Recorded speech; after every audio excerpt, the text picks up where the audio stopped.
Muitas mulheres sofrem a chamada violência obstétrica. Dá uma olhada nesse VT para a gente conversar.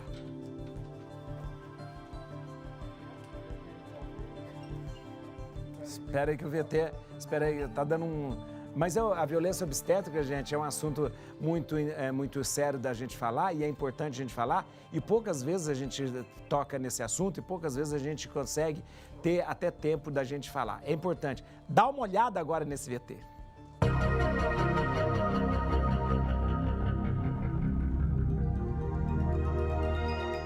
Você sabe o que é violência obstétrica? Pois saiba que até mesmo muitas vítimas também não sabem. Esse tipo de violência pode ser física ou psicológica e atinge boa parte das mulheres e bebês em todo o país. A violência obstétrica é aquela que acontece no momento da gestação, parto, nascimento ou pós-parto.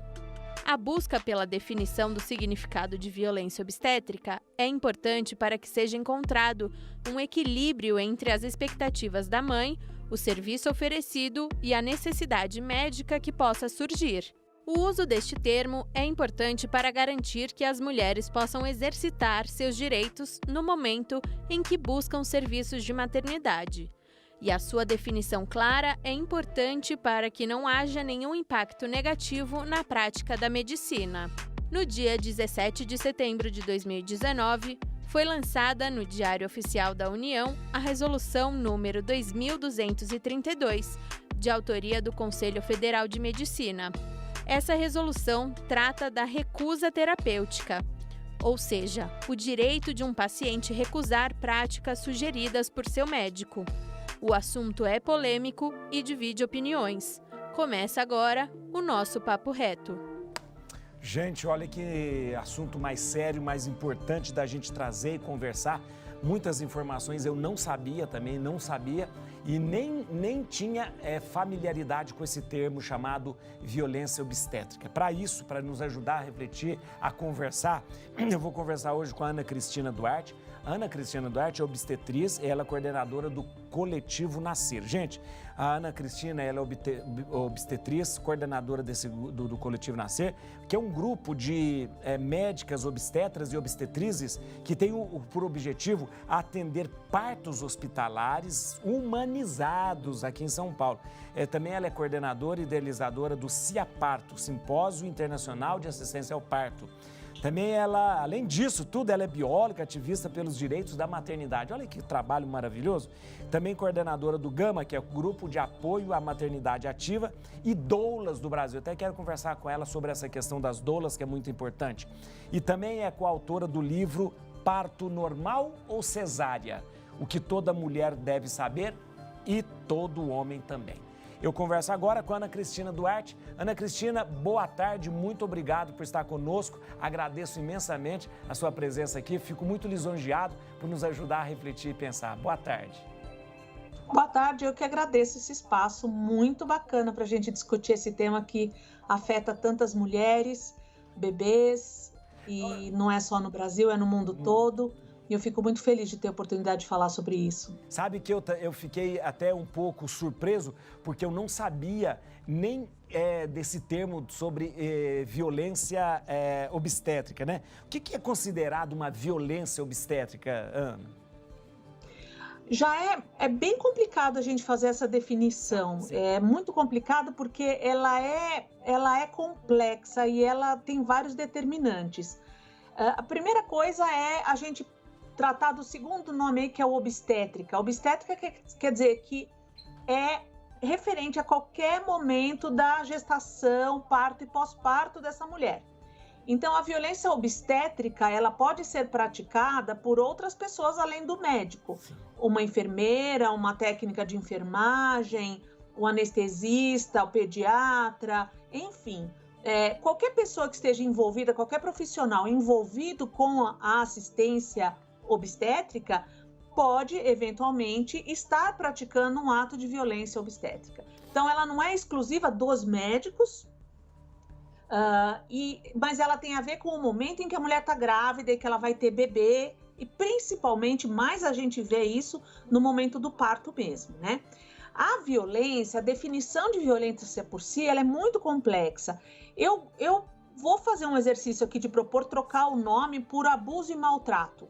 Sim. Porque abuso e maltrato é uma coisa muito mais fácil da gente entender, né? Então, se a mulher vai lá ter bebê e aí alguém que está lá cuidando dela fala assim, na hora de fazer você não gritou desse jeito. Esse tipo de julgamento, esse tipo de chacota, para a mulher é muito vexatório, sabe? Sim. Ou do tipo, nem depilou, que coisa horrível, como é que você quer que eu cuide de você assim? Esse tipo de abuso para a mulher deixa marcas para o resto da vida. A dor do parto, ela faz parte, né, ela faz parte da vida da mulher, né? Uma cólica menstrual, uma dor de parto, isso faz parte da vida. A dor não caracteriza a violência. Mas se essa mulher ficar amarrada na cama, sem a possibilidade de se movimentar, tomando medicamentos para aumentar a dor, privada do acompanhante, o seu acompanhante não pode ficar junto, e ouvindo esse tipo de gracejo e ameaça, isso pode ser terrível para a mulher. Então, isso é violência. Às vezes a gente fica assim numa tentativa, e fazer tal coisa, né? Do tipo, empurrar a barriga, é violência? A primeira coisa, assim, a gente precisa discutir os procedimentos, se eles são necessários ou não, em que contexto ele foi praticado. Essa é uma questão técnica, do ponto de vista técnico, ele precisa ser discutido, mas a gente não precisa jogar tudo o que é empurrar a barriga no balde da violência obstétrica. Essa mulher se sentiu vítima de abuso nessa hora? Ela passou por isso e sentiu violência no corpo? Então nós vamos dar o nome de violência. Ana... Pode falar. Não, é muito interessante isso, porque, na verdade, essa violência ou esse abuso, me esclareceu muita coisa aqui. Ele não acontece somente no momento do parto, então. Porque, na verdade, quando a gente fala o termo obstetriz, a gente está ligado muito na questão da hora do parto. Isso é uma coisa muito interessante de você esclarecer para o Brasil inteiro, é que isso compreende todo o momento da gestação, não é verdade? Todo momento. Se ela for numa consulta de pré-natal e passar por um exame de toque, né, um exame íntimo, sem os cuidados e ela se sentir exposta, se ela se sentir mal, se fizerem algum gracejo com ela nessa hora, não importa quem seja, e ela se sentir mal, ela pode dizer que ela foi vítima de violência obstétrica. Isso precisa ser discutido com a equipe, com quem fez isso. Agora, é mais comum, de fato, a gente ver isso mais voltado para o parto, porque esse é um momento de intensa exposição, de máxima exposição da mulher. Ela está muito vulnerável. Na consulta de pré-natal, ela levanta e vai para casa dela. Sim. No parto, ela não tem saída.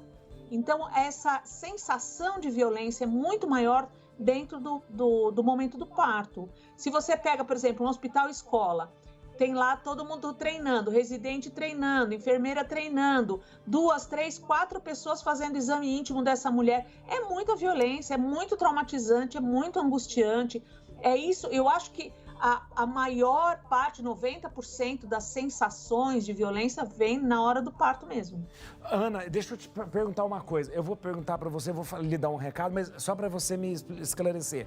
Essa indução ou essa maneira das pessoas obrigarem a mulher a ter um parto cesariano, uma cesárea, isso não pode ser visto como uma maneira de uma violência, um abuso, né? A gente sabe que existe muito essa tentativa de fazer com que as mulheres não recorram ao parto normal, mas que elas vão cada vez mais. Existe um preconceito muito grande no Brasil em relação ao parto normal, vou perguntar para você. Eu vou lá e volto rapidinho, porque a conversa está muito interessante. Muito obrigado, viu? Lá eu estou conversando aqui com a Ana Cristina Duarte.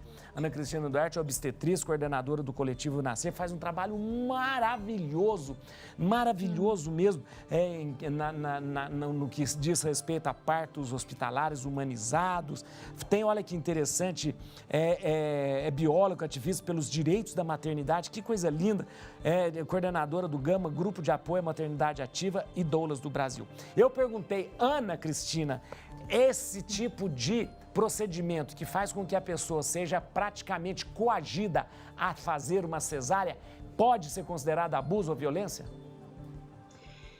Pode, mas esse é um assunto bastante complexo, porque o que acontece é que quando a mulher passa o pré-natal inteiro fazendo o seu pré-natal e ouvindo que ela é incapaz, ouvindo que o bebê dela corre risco, ouvindo que ela não tem como, é muito fácil induzir essa mulher a fazer uma cesárea. Não precisa muito, basta ela achar que o bebê dela corre risco, que ela vai para uma cesárea. Para você depois provar que quem induziu essa mulher foi o médico e que ela, na verdade, não queria, é muito complexo. Muitas mulheres só vão perceber o que elas passaram anos depois, porque no primeiro momento ficou a sensação de que o médico estava salvando ela, porque o bebê tinha muito líquido, pouco líquido, cordão enrolado, o bebê era grande, o bebê era pequeno, a bacia isso, a bacia aquilo. E depois de alguns anos, conversando com alguém, cai a ficha.